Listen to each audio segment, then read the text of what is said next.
Baik, Anda kembali di Dua Sisi. Saya ingin ke Pak Muhar. Tadi ada poin ke-7 mengenai konvoy. Ya. Nah, konvoy itu sebetulnya seperti apa aturannya? Konvoy yang seperti apa berdasarkan pertimbangan petugas. Nah, itu kan yang harus juga diperjelas kan? Baik. Pertama saya menjelaskan dulu tentang tadi yang disampaikan oleh Pak Dirlantas, Pak Dirgakum. Dirgakum, ya, yang berkaitan dengan ada 3 lampu tadi. Lampu merah itu ditambah dengan sirene, itu bunyi sirene. Ya.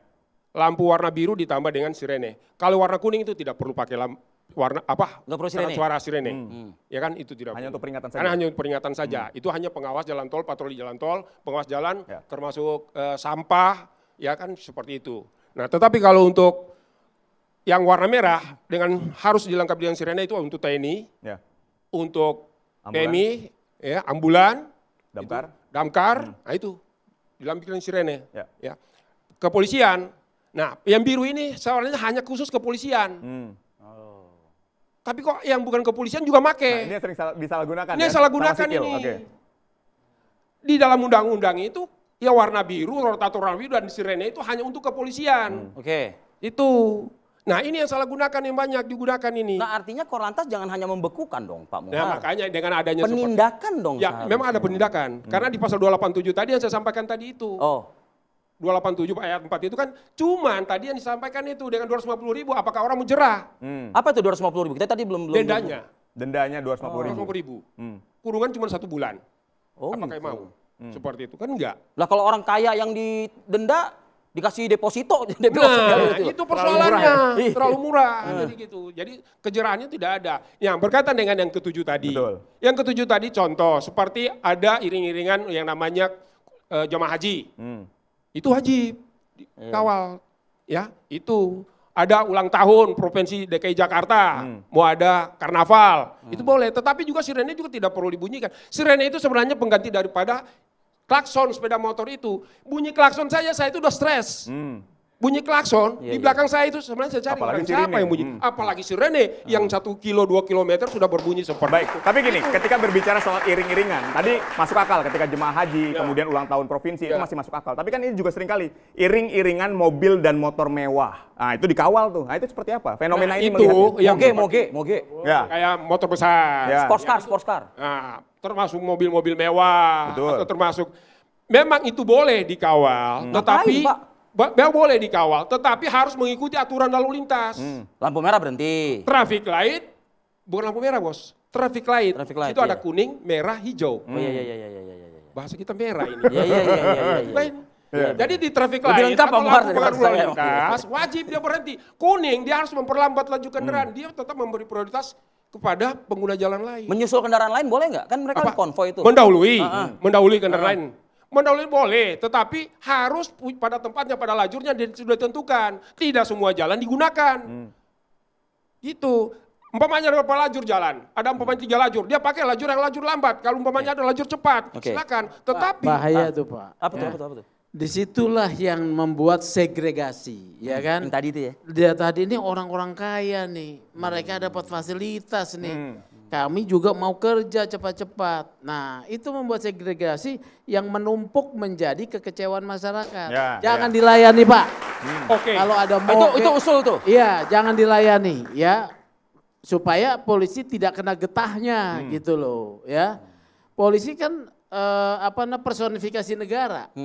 Jadi nanti tumpah tuh kepada pemerintah dengan segala macam. Bom waktu. Karena orang yang sedang pusing, nggak bisa membayar cicilan motornya, anaknya sakit, nggak bisa bayar utang, ya kontrakan itu melihat seperti itu numpuk yang namanya kekecewaan masyarakat, ya. Jadi segregasi sudah terjadi.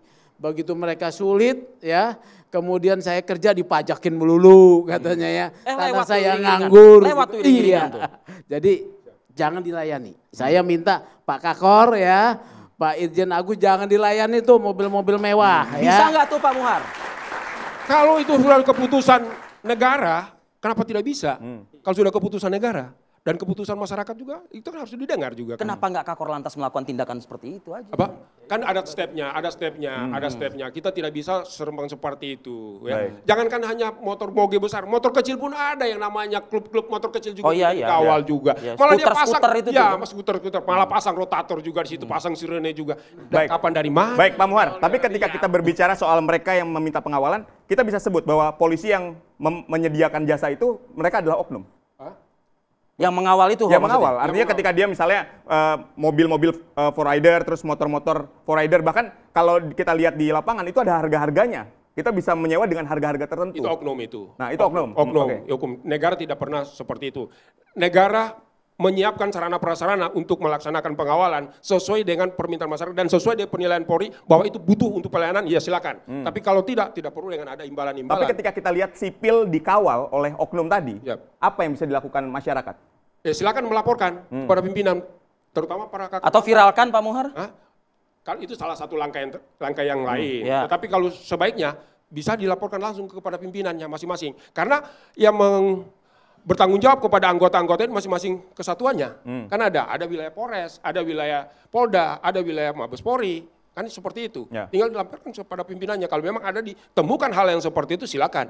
Ya, karena mungkin masyarakat sudah tidak terima dengan keadaan seperti itu, kan seperti itu. Oke Pak Muhar, mungkin untuk menindaklanjuti suara masyarakat ya yang kemarin ini sempat viral dan kemudian direspon cepat oleh Kakor Lantas, mungkin malam ini perlu juga kita dengungkan juga. Poin 7 tadi sepertinya kalau Pak Sugeng lihatnya gray area ya, itu ya, poin 7 tadi ya. Yang apa? Yang pengawalan. Iya, pengawalan yang atas permintaan tadi itu. Mic-nya boleh dipakai Pak Sugeng. Iya kan, itu kan gray area itu ya. Gray area. Nah, ya udah poin 7. Memberikan kewenangan pada permintaan-permintaan khusus dalam regulasi tidak boleh ada gray area. Tidak boleh ada gray area. Nah, jadi hapus saja. Hapus. Nah, ini Pak Sugeng ngomong. Tadi saya ngomong. Jadi Pak Sugeng ngomong. Jadi gimana? Kalau menurut saya apa yang menjadi ini kan sensitivitas akhir-akhir ini gitu. Tetapi yang di poin 7 itu harus kita ingat, tidak hanya semua seperti apa yang kita bayangkan hanya seperti yang tadi. Makanya sekarang dengan adanya seperti ini, pasti Polri akan memilah-milahkan lagi, Pak. Tidak serta-merta dia buat detail, Pak. Ya, makanya ya, seperti itu. Nanti akan dibuat detail mungkin oleh pimpinan, akan membuat jukrah segala macam berkaitan contoh jemaah haji, tidak mungkin kita akan memilah-milahkan. Kotak suara kan tidak memintakan seperti itu. Orang kawin pun boleh sebenarnya minta seperti itu, tapi ada ketentuannya pengawalan itu. Tidak harus minta prioritas. Orang kawin kan cuma memberitahu, mengumumkan bahwa dia ini suami istri sudah menikah. Kan gitu supaya diketahui oleh rakyat ramai bahwa dia sudah menikah ini ya. Nah itu kira-kira seperti itu. Tapi tidak perlu. Itu boleh, orang menikah itu boleh. Bisa, tapi itu tidak bisa minta hak utama prioritas menjadikan salah satu itu.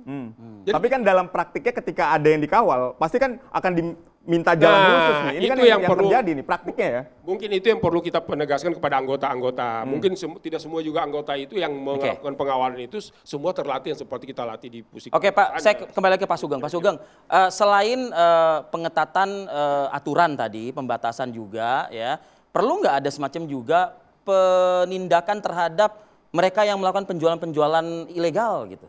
Penjualan apa tuh? Strobo, sirene, gitu. Itu di online aja bisa kita dapatkan dengan harga yang murah. Nggak bisa ya, karena itu kan strobo segala macam itu kan dia produk legal ya. Jadi ketika digunakan baru kemudian menjadi terlarang, itu tidak sesuai aturan ya.